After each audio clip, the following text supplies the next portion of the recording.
Oye, Sergio. ¿Cómo que no estás contento?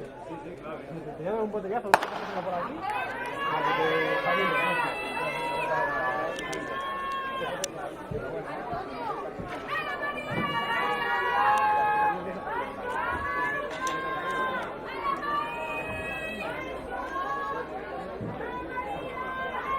Disputando la prueba de 400 metros vallas femenino.